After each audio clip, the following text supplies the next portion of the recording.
Good morning guys.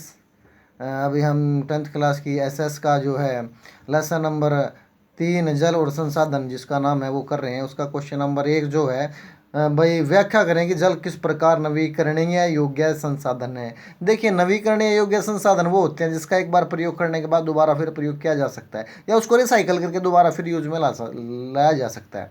अब दिल्ली के अंदर क्या होता है कि जैसे जल का एक प्रयोग करने के बाद जो वेस्टेज जल है उसको दोबारा फिर सॉरी रिसाइकल करके क्लोरोक्विन डाल के दोबारा फिर उसको रिसाइकल करके पीने योग्य बना के वापस घरों में भेजा जाता है। तो जल क्या एक नवीकरणीय योग्य संसाधन है। ठीक है। तो जल देखिए समुद्र से जो है वाष्पित होता है, बादल का रूप धारण करता है, उसके बाद बारिश हो जाती है, बारिश के रूप में वो धरती पे गिरता है, नदियों में चला जाता है, नदियों से फिर समुद्र में पहुंच जाता है। ये तो हो गया जल चक्र। ठीक है। तो जल नवीकरणीय योग्य जल संसाधन है क्योंकि एक बार प्रयोग करने के बाद दोबारा फिर इसका हम प्रयोग कर सकते हैं। ठीक है। जल दुर्लभता क्या है, इसके मुख्य कारण बताएं। जल दुर्लभता का अर्थ है कि भाई स्वच्छ जल, अच्छा जल की कमी। दुर्लभता मतलब कमी, स्वच्छ जल की कमी या अच्छे जल की कमी। यह कह सकते हैं जल की मांग को जल की जो डिमांड है उसको अपने अनुरूप जो है पूरा न किया जा सके। तो जल की दुर्बलता के कारण भाई किस कारण से हमें जो जल है वो प्राप्त नहीं हो पा रहा है, कम मात्रा में जल जो है हमें घरों में मिल पा रहा है। देखिए, नंबर 1 जनसंख्या अधिक तेजी से बढ़ना। पहला पॉइंट है जनसंख्या अधिक तेजी से बढ़ना। ज़्यादा तेजी से जनसंख्या बढ़ने के कारण जो है जल जो है हमें कम प्राप्त हो रहा है, जनसंख्या ज़्यादा है। दूसरा है खाद्य आवश्यकताओं को पूरा करने के लिए, अन्न उत्पादन करने के लिए, फसल उगाने के लिए ज़्यादा मात्रा में जल का प्रयोग करना। तीसरा जो पॉइंट है वर्षा की मात्रा में अधिक कमी आ जाना। भाई कम वर्षा होगी, भूमि के ऊपर जल कम होगा। तो चौथा पॉइंट है भौम जल स्तर का नीचे गिर जाना। भौम जल स्तर होता है भूमि के अंदर का जो जल हमें पाया जाता है, जैसे कुओं के रूप में पाया जाता है, तो उसका जल स्तर जो है चोआ जिसको कहते हैं, भाई चोआ नीचे गिर गया, भाई जल स्तर जो है वो घट गया। तो भौम जल स्तर का नीचे गिर जाना। ठीक है। ये जल की दुर्लभता के कारण थे।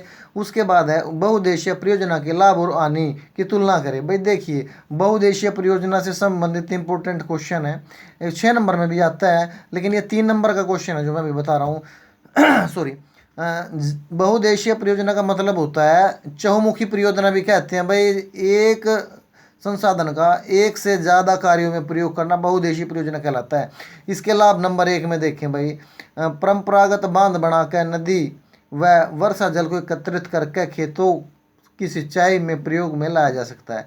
देखिए, जल तो एक है, एक संसाधन है, उसका प्रयोग करने के बाद जो है हम देखिए बांध बनाया, फिर वहाँ से नदियों में गया, फिर वहाँ से सिंचाई में यूज़ किया।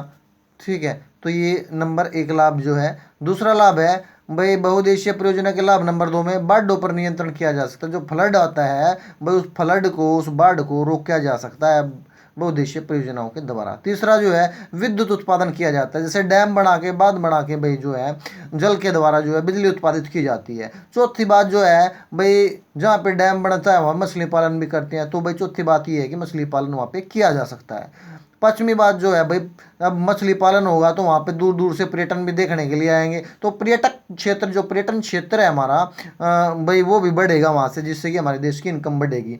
तो 4-5 पॉइंट मैंने बताया। परंपरागत नदियों व वर्षा जल को एकत्रित कर खेतों में सिंचाई के लिए प्रयोग लाया जाता है, बाढ़ों पर नियंत्रण किया जाता है, विद्युत उत्पादन किया जाता है, मछली पालन किया जाता है, और पर्यावरण और अतिरिक्त नौ चालन को बढ़ावा दिया जा सकता है। पर्यटन को बढ़ावा मिलता है। नौ चालन होता है वहाँ पे नाव चलाना। ठीक है। पर्यटक आते हैं तो नाव में बैठ के घूमते हैं वहाँ उस पर्यटन स्थल पे। तो इसकी बहुउद्देशीय परियोजनाओं की जो हानि है, देखिए हानि कौन सी है। बहुउद्देशीय परियोजना की जो हानि है नंबर 1, बांध बनाने से जो है जल का बहाव नियंत्रण कर लिया जाता है, जिसे कि भूमि कटाव होता है। दूसरी बात भाई जीवों और जीवों के आवास में भोजन की कमी हो जाती है। ठीक है। भाई जैसे बहुउद्देशीय परियोजना में हम जल एक स्थान से दूसरे स्थान पर जाता है, तो बीच में जो भी वन पहाड़ जंगल आते हैं वो भी डिस्ट्रॉय हो जाते हैं थोड़े से, इसलिए जीवों की आवास में रहने के स्थान में और भोजन में कमी हो जाती है। तीसरी बात जो है, बांध नदियों को टुकड़ों में बांट देते हैं। जो बांध है, डैम है, वो नदियों को टुकड़ों में बांट देते हैं। विशेषकर अंडे देने की ऋतु में जलीय जीवों को नदियों में स्थानांतरण अवरुद्ध हो जाता है। भाई जो अंडे देने वाले जीव है ना, जो जलीय जीव अंडे देने वाले हैं, भाई उनके लिए जो है ना, स्थान अंतरण जो है, एक स्थान से दूसरे स्थान पर जाना संभव थोड़ा मुश्किल हो जाता है, क्योंकि वो उस समय में विशेष ऋतु में वो जो है अंडे देते हैं, और उस समय उनको अगर स्थानांतरण करना हो एक जगह से दूसरी जगह पर, वो उनके लिए मुश्किल हो जाता है।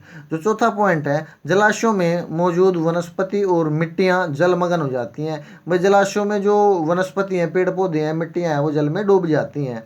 ठीक है, जिससे कि जो है पेड़ पौधे जो हैं वो समाप्त हो जाते हैं। पांचवा है, भारतीय संख्या में लोगों को विस्थापन का सामना करना पड़ता है। भारतीय जो सॉरी बाहरी संख्या में लोगों को विस्थापन का सामना करना पड़ता है। भाई विस्थापन होता है एक स्थान से छोड़ करके दूसरे स्थान पर जाना। ठीक है, तो ये क्वेश्चन नंबर आपका सेकंड था। अभी क्वेश्चन नंबर 3 देखिए। भाई राजस्थान के अर्ध शुष्क क्षेत्रों में वर्षा जल संग्रहण किस प्रकार किया जाता है।